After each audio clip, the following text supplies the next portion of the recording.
Section 2.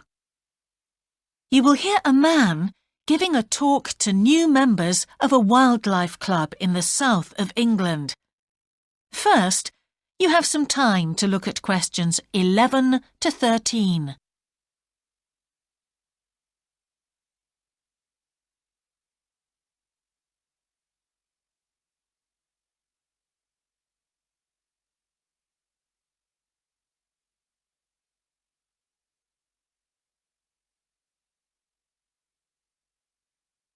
Now listen carefully and answer questions 11 to 13. Hello, I'm delighted to welcome you to our Wildlife Club and very pleased that you're interested in the countryside and the plants and creatures of this area. I think you'll be surprised at the variety we have here, even though we're not far from London. I'll start by telling you about some of the parks and open spaces nearby. One very pleasant place is Halland Common. This has been public land for hundreds of years, and what you'll find interesting is that the River Ouse, which flows into the sea 80 kilometres away, has its source in the common. There's an information board about the plants and animals you can see here, and, by the way, the common is accessible 24 hours a day. Then there's Holt Island, which is noted for its great range of trees. In the past, willows were grown here commercially for basket making, and this ancient craft has recently been reintroduced. The island is only open to the public from Friday to Sunday because it's quite small, and if there were people around every day, much of the wildlife would keep away. From there, it's just a short walk across the bridge to Longfield Country Park. Longfield has a modern replica of a farm from over 2,000 years ago. Children's activities are often arranged there, like bread making and face painting.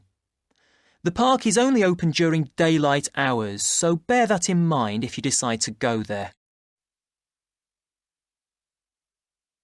Before you hear the rest of the talk, you have some time to look at questions 14 to 20.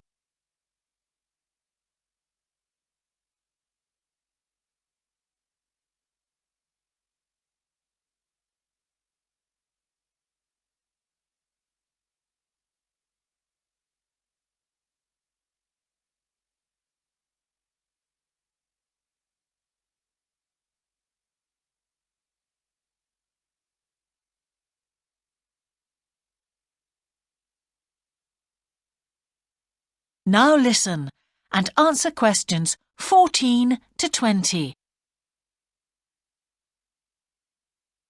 Longfield Park has a programme of activities throughout the year, and to give you a sample, this is what's happening in the next few days. On Monday, you can learn about herbs and how they've been used over the centuries. You'll start with a tour of our herb garden, practice the technique of using them as colour dyes for cloth, and listen to an illustrated talk about their use in cooking and medicine. Then on Wednesday, you can join local experts to discover the variety of insects and birds that appear in the evening. We keep to a small number of people in the group, so if you want to go, you'll need to phone the park ranger a few days ahead. There's a small charge which you should pay when you turn up. I'm sure you're all keen to help with the practical task of looking after the park, so on Saturday you can join a working party. You'll have a choice of all sorts of activities, from planting hedges to picking up litter, so you'll be able to change from one to another when you feel like it. The rangers will be hard at work all day, but do come and join in, even for just a short while. One thing, though, is to make sure you're wearing something that you don't mind getting dirty or torn. And finally, I'd like to tell you about our new wildlife area, Hinchingbrook Park, which will be opened to the public next month. This slide doesn't really indicate how big it is, but anyway, you can see the two gates into the park and the main paths. As you can see, there's a lake in the northwest of the park with a bird hide to the west of it at the end of a path.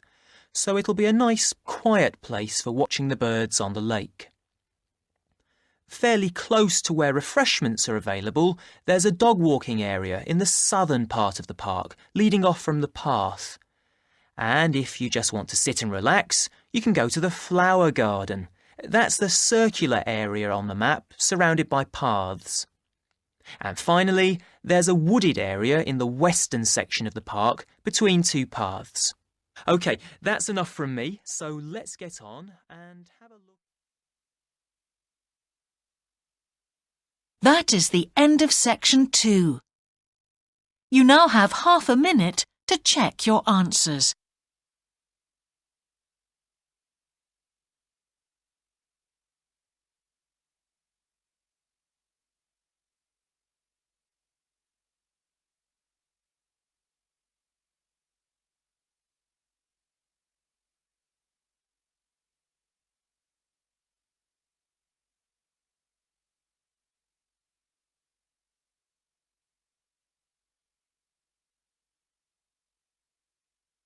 Now turn to section 3.